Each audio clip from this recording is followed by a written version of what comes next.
En el capitalismo, el desarrollo de la técnica y la mayor productividad del trabajo terminan aumentando la miseria. Solo algunos se llevan las ganancias obtenidas a partir de la explotación de otros hombres. Los ricos florecen sobre nuestra miseria.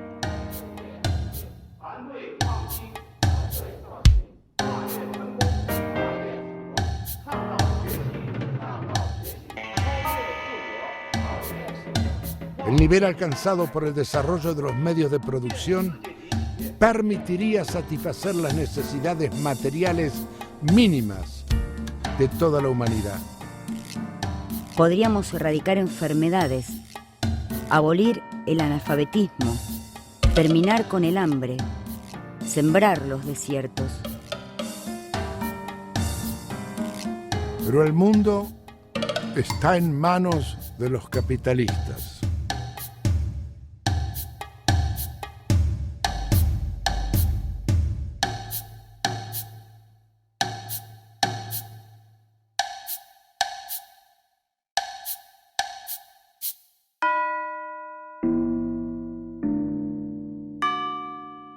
La democracia imperialista es una máscara que encubre la explotación de seres humanos, el saqueo del planeta y la destrucción del medio ambiente sin ninguna preocupación por las futuras generaciones. Entre las vastas extensiones de tierras y las maravillas de la tecnología, la burguesía logró convertir a nuestro planeta en una sucia prisión.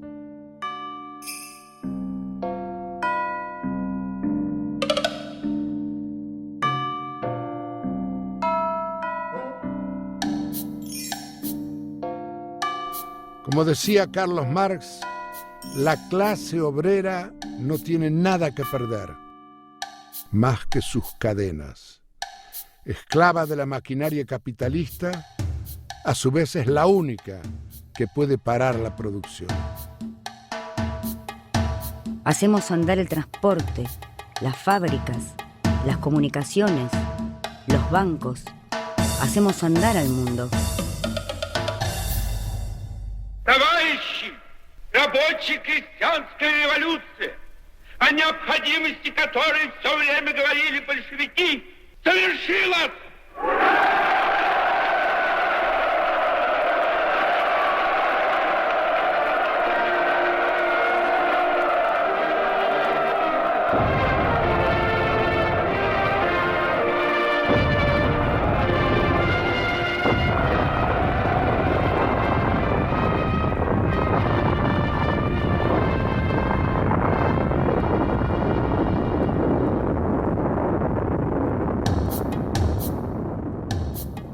La historia de la humanidad es la historia de la lucha de clases. Las grandes luchas por la libertad pretenden ser ocultadas.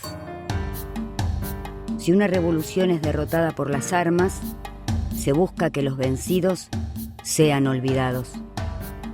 Si una revolución es traicionada desde adentro, se busca imponer la idea de que ese es el único final posible.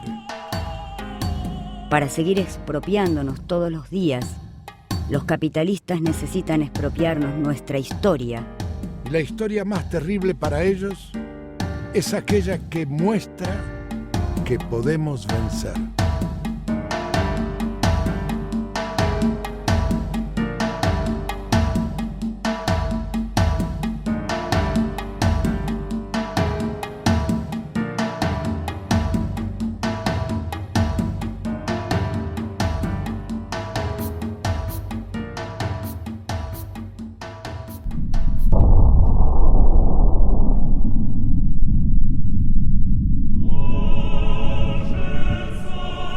El mismo país que en la segunda mitad del siglo XX sería una superpotencia mundial, hacia 1900 era una nación atrasada, coronada por una monarquía decadente.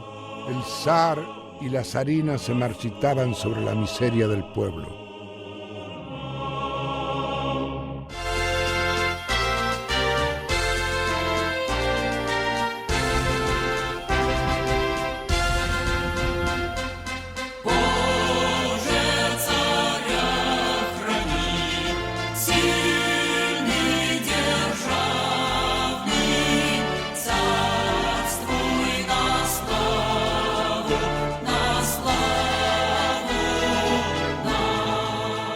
La Rusia zarista era un viejo imperio que oprimía múltiples nacionalidades. En su inmenso territorio parecían convivir distintos siglos.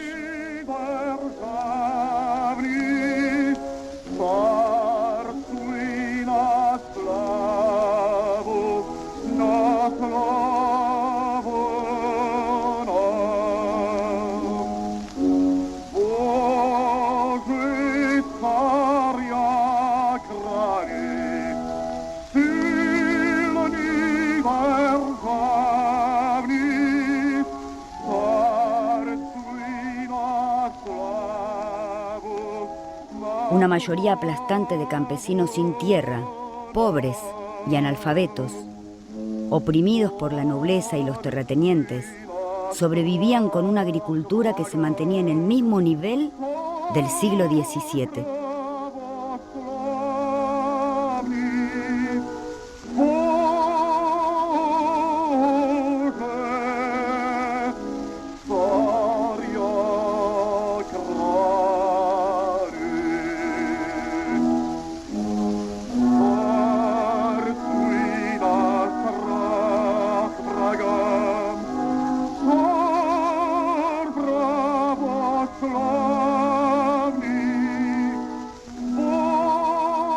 La monotonía del campo se quebraba en la agitación de las ciudades. La gran industria establecida en Petrogrado y Moscú concentraba una clase obrera a un nivel comparable con el de Estados Unidos, Inglaterra o Alemania.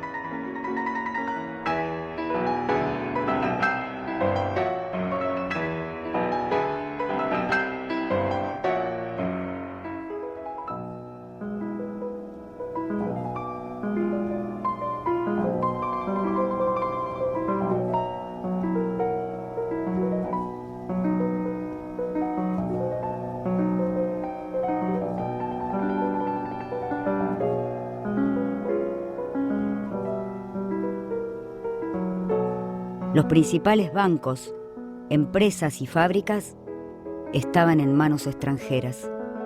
La burguesía rusa se hallaba directamente subordinada a las burguesías imperialistas por un lado y al zarismo y los terratenientes por otro.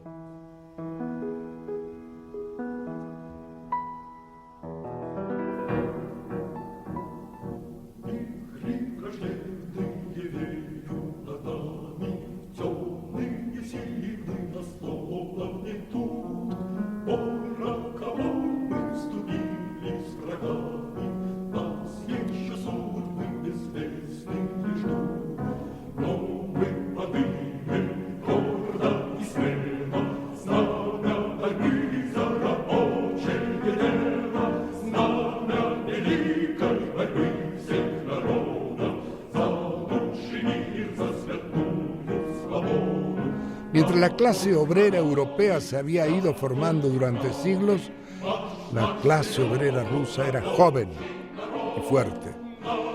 Recién llegada del campo, subió la transformación repentina de sus condiciones de vida y de sus relaciones sociales. Este salto de la vida monótona del campo a la vida agitada de las ciudades, sumado a la lucha contra la opresión zarista, permitió que los obreros hicieran suyas las conclusiones más avanzadas del pensamiento revolucionario europeo.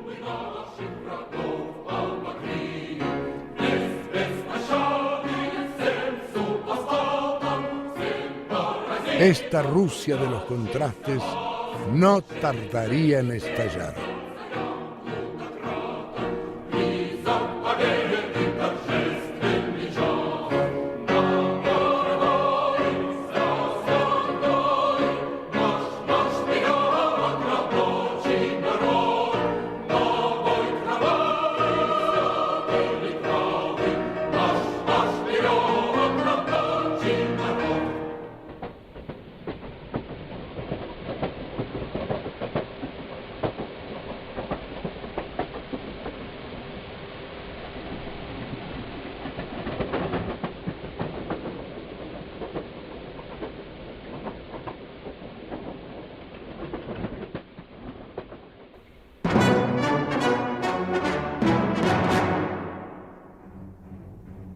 En 1905, los trabajadores y el pueblo ruso habían protagonizado la primera gran revolución del siglo.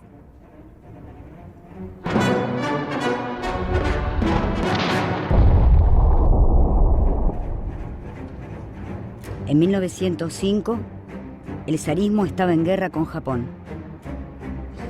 Para evitar la revolución, lo que nos hace falta es una pequeña guerra victoriosa, había dicho un ministro. Pero la guerra avanzaba hacia la derrota, y esa fue la chispa que encendió el descontento.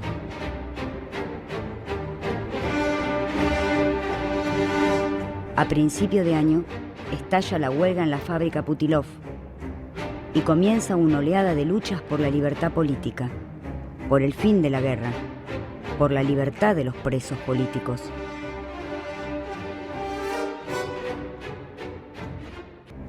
El 9 de enero, 140.000 obreros con sus familias, dirigidos por un cura, marchan pacíficamente al Palacio de Invierno, residencia del zar.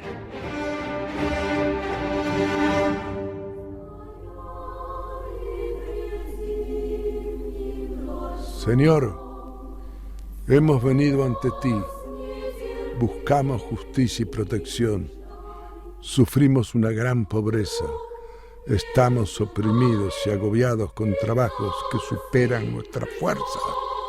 El despotismo y el gobierno arbitrario nos están estrangulando. Señor, nuestra fuerza se está agotando. Nuestra paciencia ha llegado al límite. Ha llegado el terrible momento en que es mejor morir que continuar sufriendo un tormento intolerable.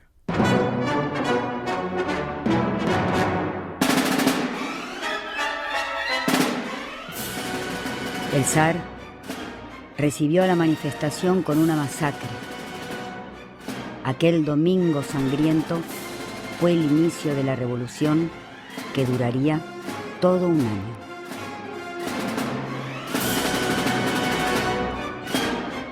La oleada de huelga se extendió por todo el país.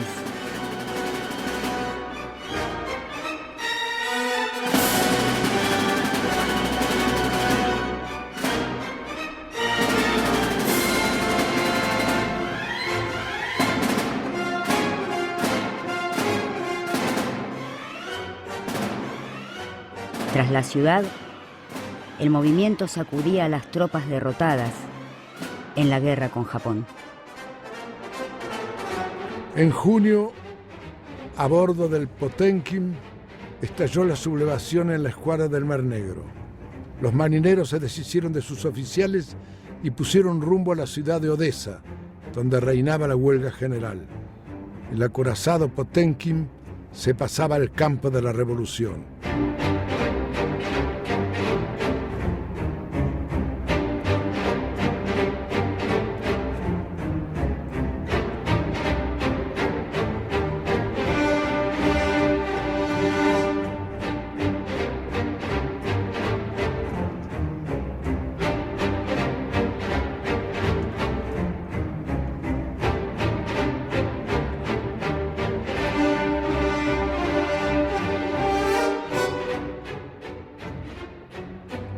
La tripulación de los buques enviada a reprimirlos se negó a disparar, pero no se unió a los sublevados.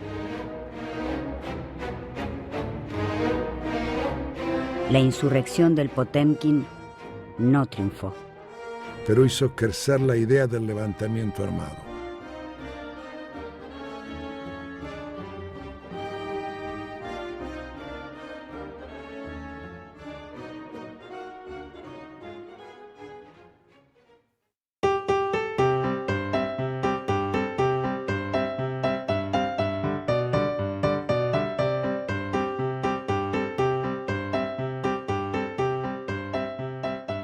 El zar, acorralado, prometía libertades democráticas para desviar la revolución. La burguesía liberal pretendía apoyarse en el movimiento de masas para obtener algunas concesiones. Pero los obreros se emanciparon de la burguesía, organizándose aparte de ella y frente a ella en los soviets, verdaderos embriones de un gobierno revolucionario. Los soviets se componían de representantes obreros, organismos de democracia directa que iban más allá de los límites de la organización sindical por oficios. Cada delegado era elegido democráticamente en su lugar de trabajo y representaba el mandato de la base. Todos los partidos de izquierda tenían representación en él. Fue entonces cuando actuaron por primera vez en la historia de Rusia todas las fuerzas revolucionarias. Las dos alas del movimiento socialista ruso, los bolcheviques de Lenin y los mencheviques, desplegaron sus estrategias. León Trotsky y otras figuras revolucionarias se destacaron en la lucha. El Soviet convocó a la huelga general y envió organizaciones a toda Rusia. Hasta el momento de su disolución por la fuerza, fue reconocido por el zarismo como el interlocutor de la clase trabajadora.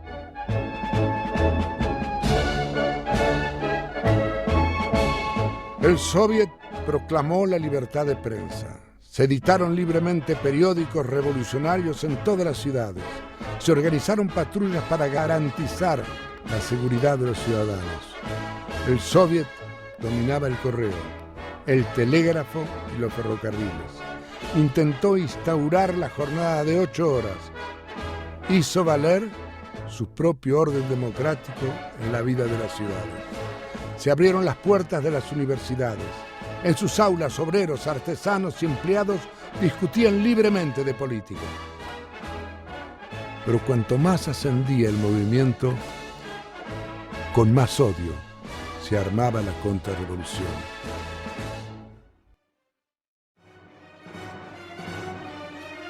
En diciembre de 1905, cuando la revolución alcanzaba su punto culminante con la insurrección de Moscú, el Soviet de Petrogrado fue atacado y disuelto. Los obreros armados ofrecieron resistencia durante 9 días en Moscú, pero el gobierno zarista terminó sangrientamente con la insurrección.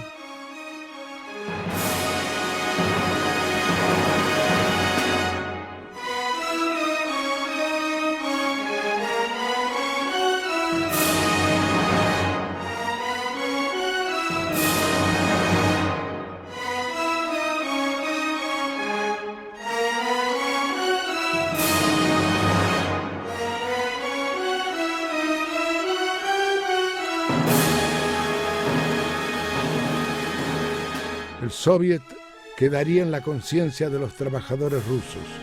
Durante 50 días el poder obrero naciente y el poder de la monarquía convivieron disputándose el control de la sociedad. Pero esta situación de doble poder no podía sostenerse por mucho tiempo. Uno debía barrer al otro. El zarismo estaba mejor preparado y la reacción triunfó sobre la primera revolución rusa.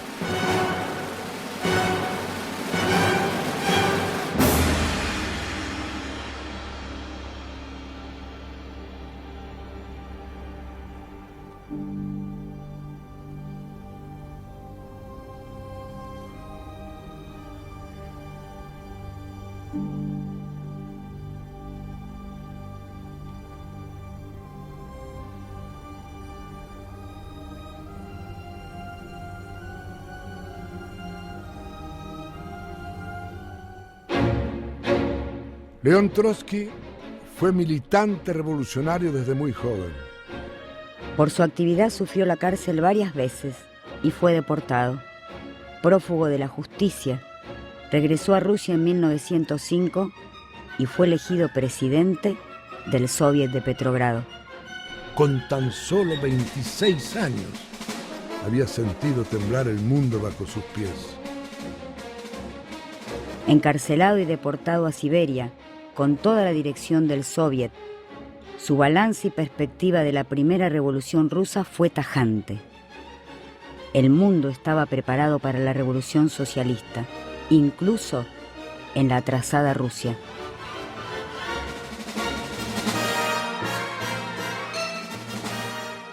A la dictadura del capital dominio de una minoría explotadora, había que oponerle la dictadura del proletariado, el poder de las clases oprimidas y explotadas.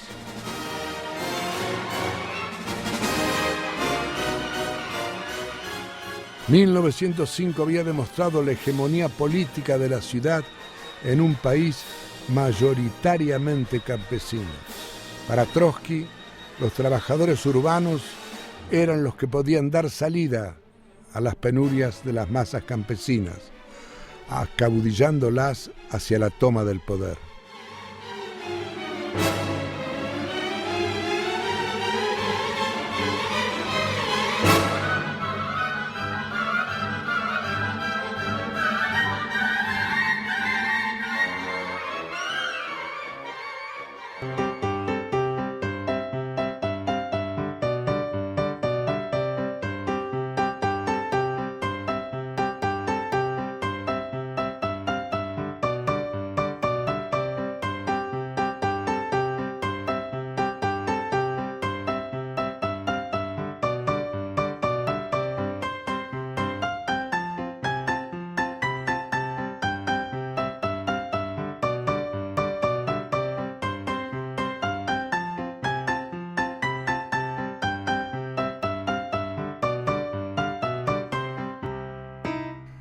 Enriqueciéndose, zampando y durmiendo, el capitalismo se hinchó, se puso obeso, y obeso se tumbó en el camino de la historia, en el mundo, como en su propia cama.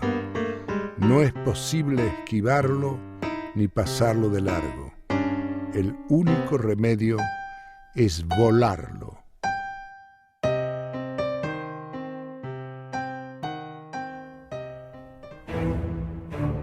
El capitalismo implica competencia. En 1914, la competencia capitalista adquirió una nueva dimensión. La concentración de la producción y del capital fue creando grandes monopolios que comenzaron a desempeñar un papel decisivo en la economía. La fusión del capital bancario con el capital industrial dio vida al capital financiero. Un puñado de estados ricos y poderosos compitiendo entre sí por el control de las materias primas, de las rutas comerciales y de los mercados, comenzaron a saquear el mundo. Quedó así soldada la división del planeta entre países opresores y oprimidos. Creció la rivalidad entre los viejos imperios coloniales y los nuevos que se estaban desarrollando. La economía se volvió política y la política estrategia militar. En su disputa por el control global, sumergieron al planeta en la masacre de la Primera Guerra Mundial. El espíritu de destrucción dominó las ideas hasta la glorificación y justificación de la muerte.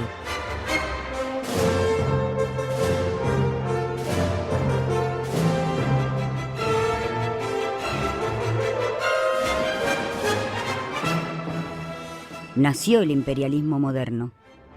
Se abrió una época de guerras, crisis y revoluciones que llega hasta nuestros días.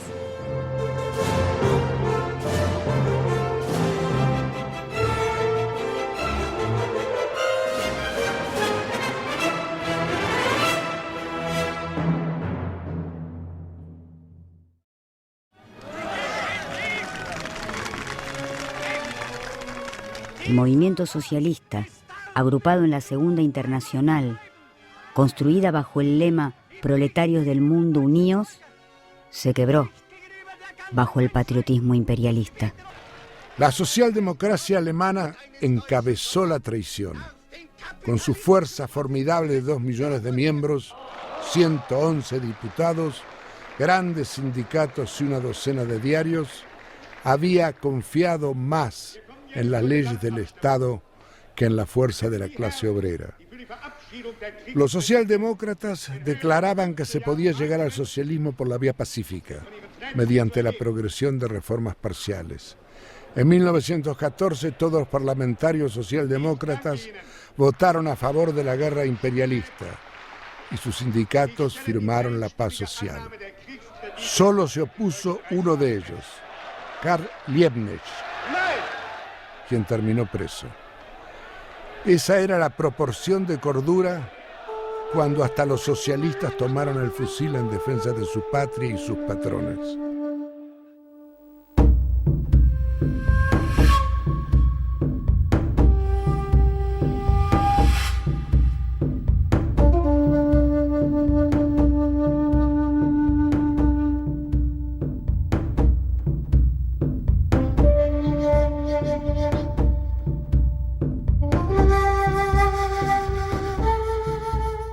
Y en medio de aquel inmenso manicomio se irguió el único cuerdo, Zimmerwald.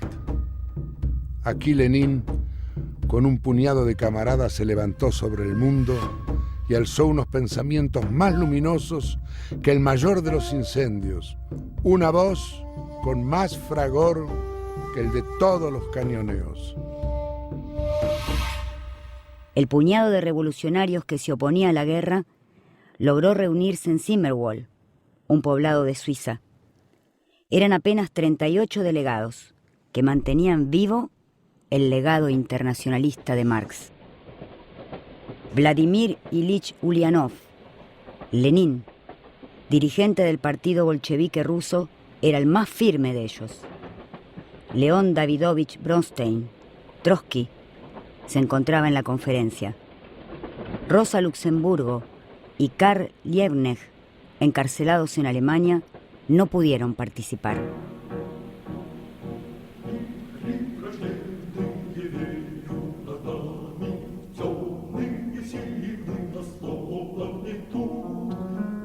Para Lenin, el aislamiento no debía traer desesperación. La Gran Guerra sería partera de revoluciones. Las masas trabajadoras, a las que se les había cambiado el overol por el uniforme, empujadas por un sufrimiento nunca antes visto, entrarían a la política revolucionaria con un fusil en la mano. La guerra se volvería contra la burguesía. La tarea de los revolucionarios era convertir la guerra imperialista en guerra civil.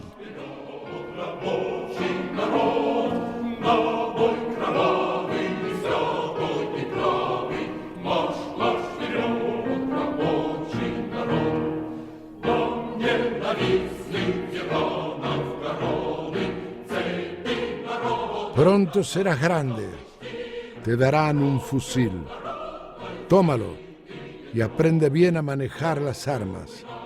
Es una ciencia imprescindible para los proletarios y no para disparar contra tus hermanos, los obreros de otros países, como sucede en la guerra actual y como te aconsejan que lo hagas los traidores al socialismo, sino para luchar contra la burguesía de tu propio país, para poner fin a la explotación, a la miseria y a las guerras, no solo con buenos deseos, sino venciendo a la burguesía y desarmándola.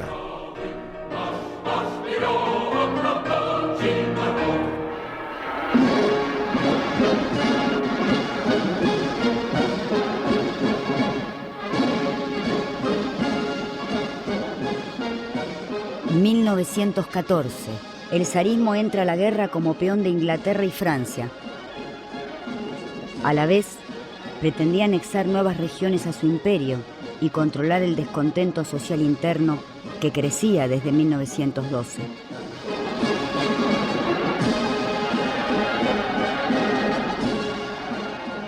Explotando el patriotismo, reclutó 10 millones de hombres en las aldeas. Compensaba su debilidad militar y estratégica con el envío de millones de soldados a la muerte.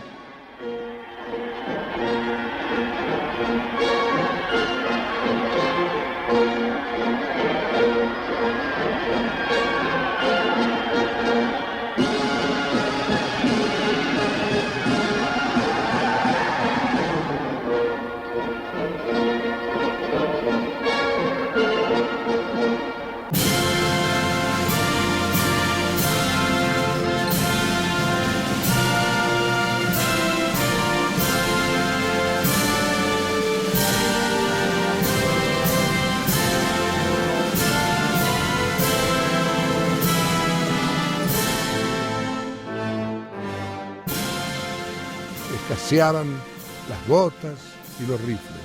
Escaseaban los tanques, los aviones, los proyectiles y la artillería. En un año, las pérdidas alcanzaron 8 millones de personas, entre muertos, heridos y desaparecidos.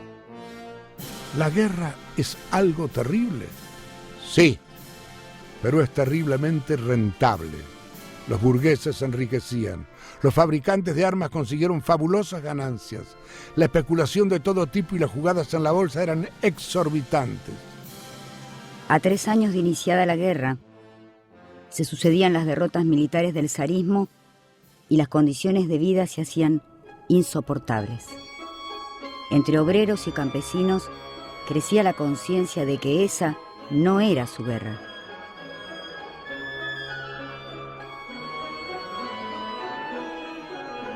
También en los barcos la radicalización era cada vez mayor. Los buques de guerra eran como fábricas flotantes. Entre la tripulación había un gran número de trabajadores calificados que habían salido de las fábricas. Muchos de estos marineros habían participado en los movimientos revolucionarios antes de la guerra.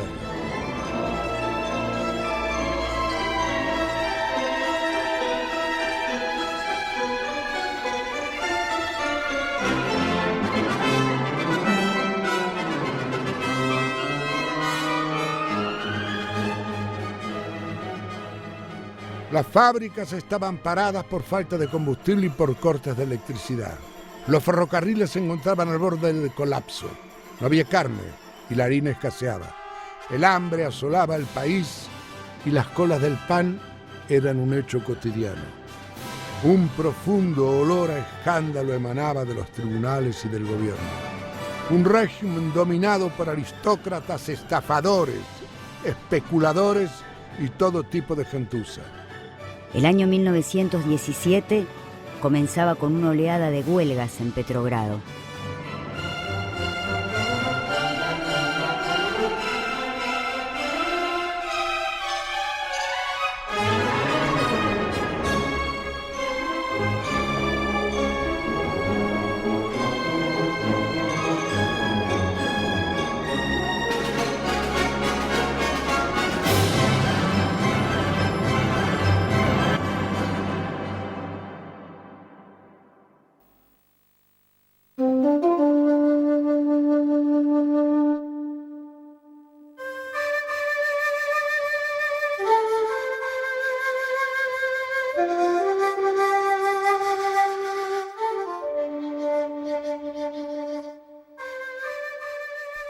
No tengo palabras para describir los horrores de la última entrada. Lo maravilloso es que no hayamos muerto todos de frío. Solo me mantiene caliente el ardor de la vida dentro de mí.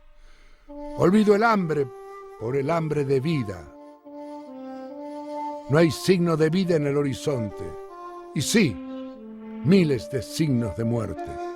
Ni una brizna de pasto, ni un insecto. Supongo que puedo soportar el frío, la fatiga y el estar cara a cara con la muerte, también como cualquier otro. Pero para mí hay algo extra, la extensión universal de la fealdad.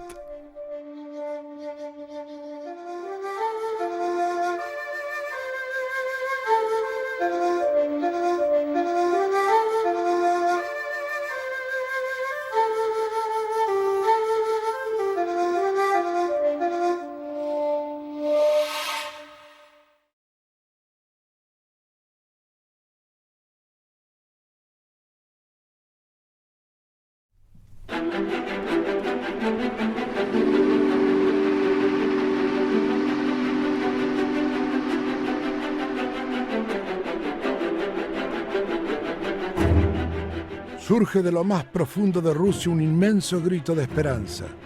En esa voz se mezcla la voz de todos los desesperados, los humillados, los desdichados. Febrero de 1917. Estalla la revolución más profunda de todos los tiempos. En una semana la sociedad se deshace de todos sus dirigentes, el monarca y sus hombres de leyes, la policía y los sacerdotes, los propietarios, los funcionarios, los oficiales y los amos quedan suspendidos en el aire. Las obreras textiles inician el movimiento en Petrogrado. A nadie se le pasó por las mentes que el Día de la Mujer pudiera convertirse en el primer día de la revolución. Ninguna organización había hecho un llamado a la huelga para ese día.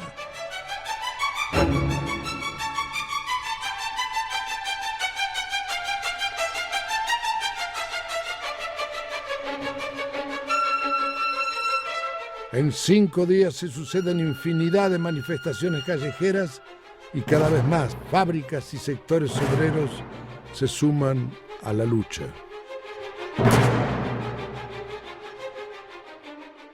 El movimiento se transforma en huelga insurreccional contra el régimen.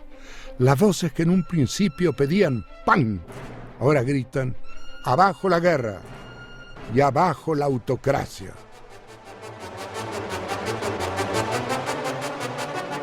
Las masas invaden las calles, se enfrentan al enemigo, ponen amistosamente la mano en la espalda de los soldados, atacan, se dispersan, de vez en cuando se apoderan de armas, transmiten noticias, recogen rumores y se convierten en un ser colectivo dotado de innumerables ojos, oídos y brazos.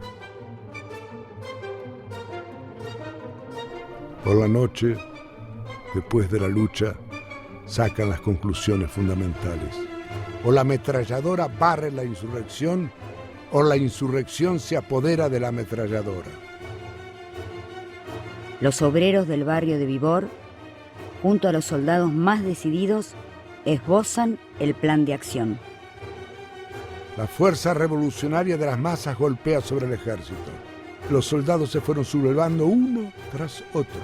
Así, todos los batallones.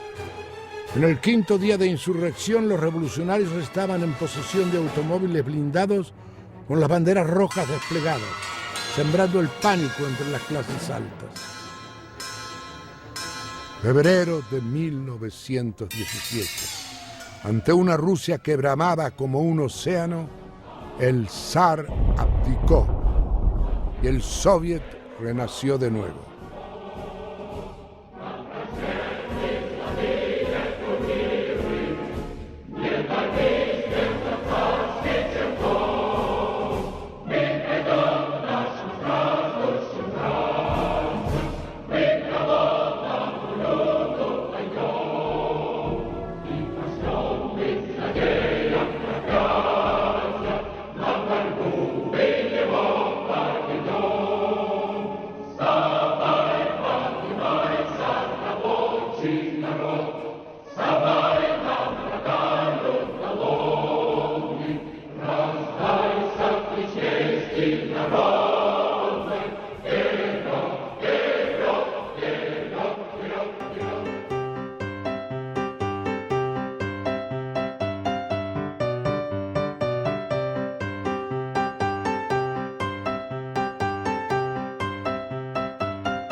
La Revolución de Febrero de 1917 derrocaba al zar. El pueblo parecía cerrar victorioso el enfrentamiento abierto en 1905.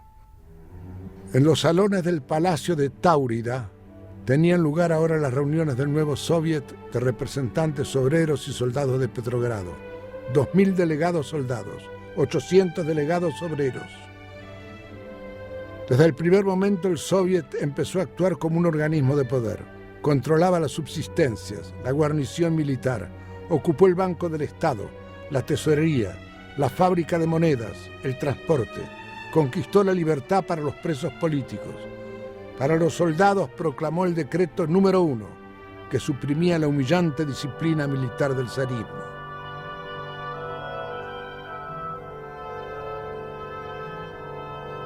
Las masas se referenciaban en el Soviet, pero paradójicamente el poder había quedado en manos de la burguesía.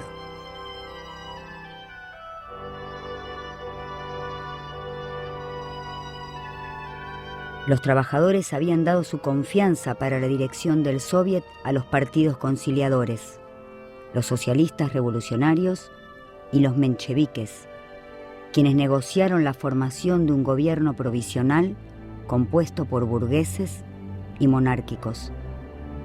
Así, tras la revolución, un antiguo príncipe terminó como primer ministro. El líder del derechista partido cadete, Milyukov, ministro del Exterior. El único personaje con popularidad sería Kerensky, ligado al Partido Socialista Revolucionario. Era visto por los trabajadores como su representante dentro del gobierno.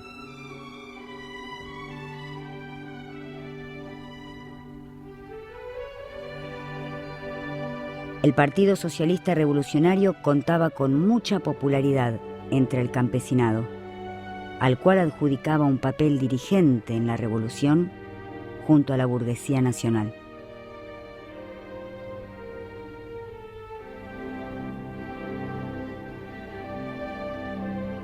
Los mencheviques se reivindicaban marxistas, pero eran la fracción más conservadora del movimiento socialista ruso.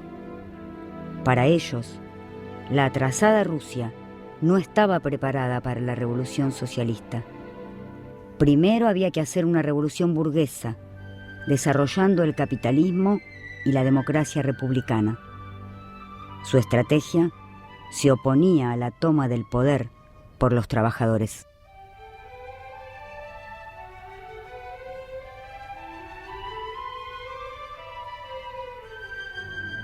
La Revolución de Febrero emergió como un suceso inesperado, pero al frente de la marea popular, bajo su aparente espontaneidad, se encontraban obreros que habían pasado por la experiencia de 1905, que habían reflexionado sobre ella, que eran críticos ante las ilusiones constitucionales y que habían asimilado la perspectiva de la revolución. Entre ellos sobresalían los obreros templados y educados por el partido de Lenin. Tiraron abajo al zar, pero no pudieron poner el poder en manos de la clase obrera. Hacía falta la acción del Partido Revolucionario.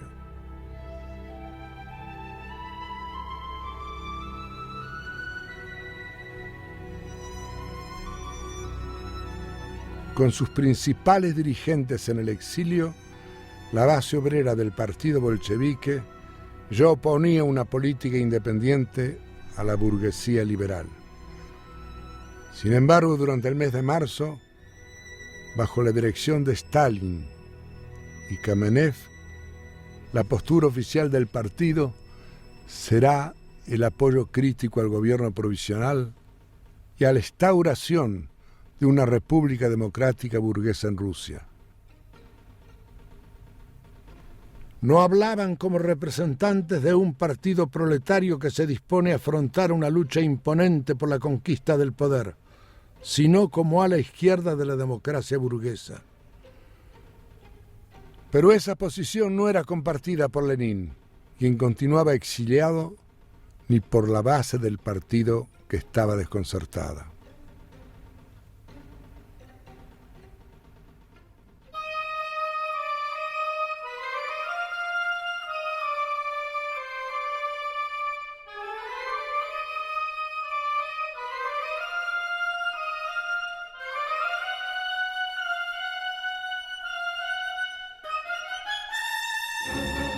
A fines de marzo de 1917, un mes después de la caída del zar, Lenin parte en tren desde Suiza atravesando Alemania junto a otros 30 exiliados. El tren se puso en movimiento. Eran las 3:10 y el mundo cambió brutalmente de horario. Millones de obuses destructores habían sido arrojados en el curso de la guerra mundial. Los ingenieros continuaban inventando las armas más pesadas, las más poderosas y las más devastadoras. Pero ningún obús fue más devastador y más decisivo que este tren, con su cargamento de revolucionarios, los más peligrosos y más decididos del siglo. Este tren, que se lanzaba a través de toda Alemania hacia Petrogrado, se preparaba para hacer explotar el orden de los tiempos.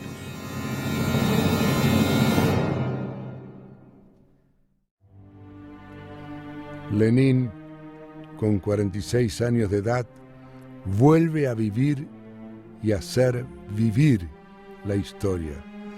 Para entender a Lenin, quién era, cómo era, se debe enfrentar palabra por palabra, imagen contra imagen, la falsificación que se ha hecho de su vida y sus ideas.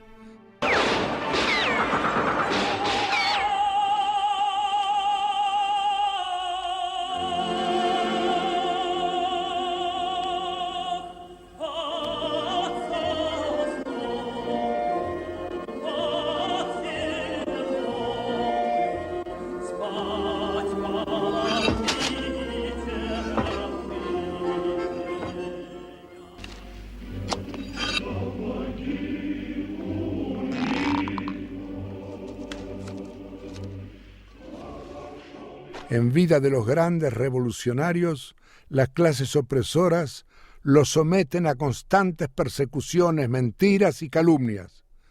Después de su muerte, se intenta convertirlos en íconos inofensivos. Burócratas corrompidos lo embalsamaron para transformarlo en una figura inofensiva. Las clases opresoras no le perdonaron saber vencer. Cuando decimos Lenin, es como si dijéramos el partido. Y cuando decimos el partido, es como si dijéramos Lenin. 14 años antes, los núcleos iniciales del partido que dirigía la Revolución de Octubre de 1917 eran pequeños e aislados. Hasta 1905, el Partido Revolucionario lo formaba un pequeño grupo. Los reformistas de entonces, exactamente como los de ahora, se burlaban de nosotros tildándonos de secta. Varios centenares de organizadores, unos cuantos miles de afiliados, hojas revolucionarias que no salían más que una vez al mes, se editaban en el extranjero y llegaban de contrabando a costa de muchos sacrificios.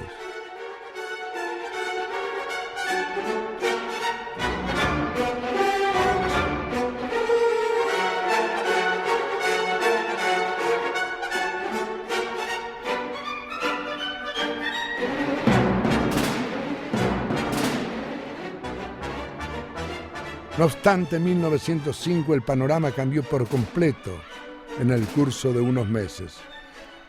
Los centenares de revolucionarios se transformaron de pronto en millares.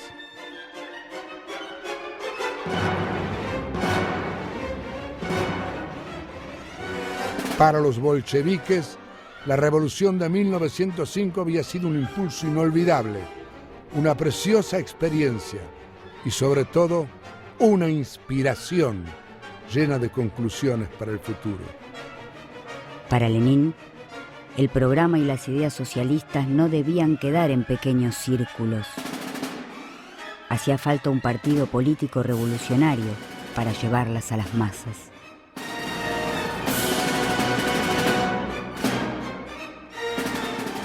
Un militante revolucionario debía ser capaz de aprovechar el menor detalle para exponer ante todos sus convicciones socialistas.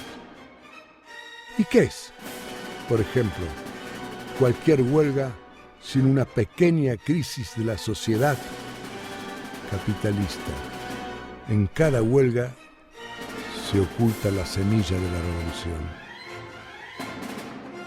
Los bolcheviques debían dirigir la lucha de la clase obrera no solo para conseguir ventajas salariales, sino para destruir el régimen social que obliga a los desposeídos a venderse a los ricos.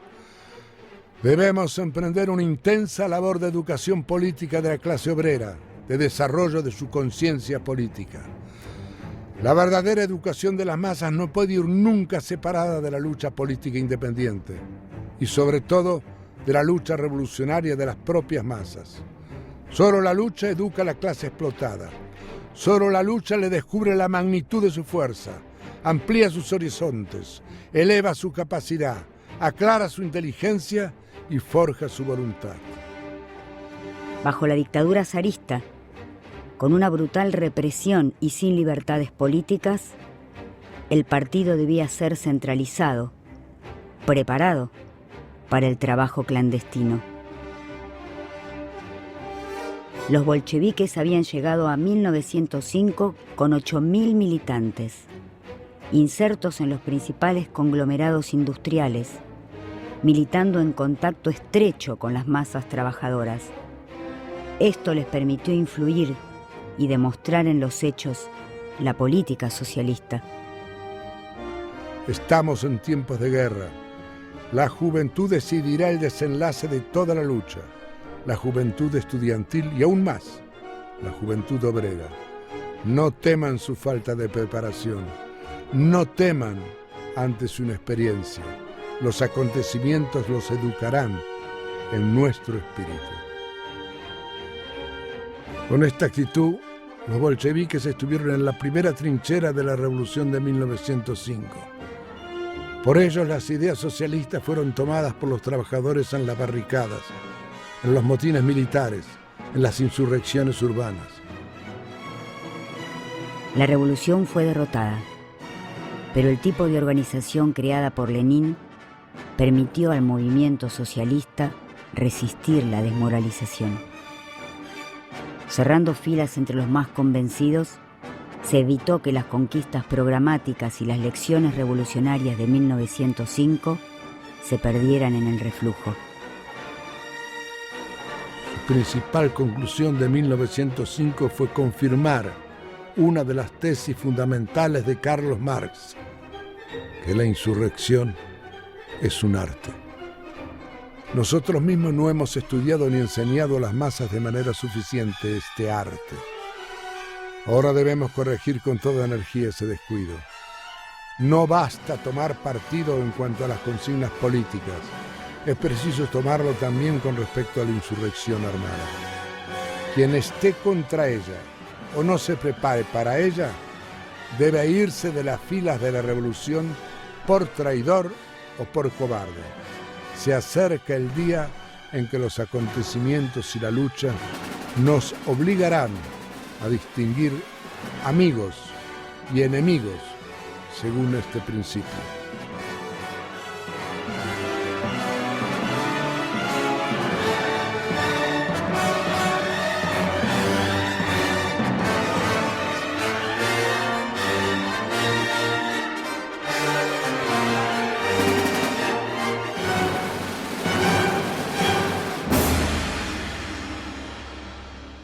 Lenin regresó a Petrogrado el 3 de abril de 1917.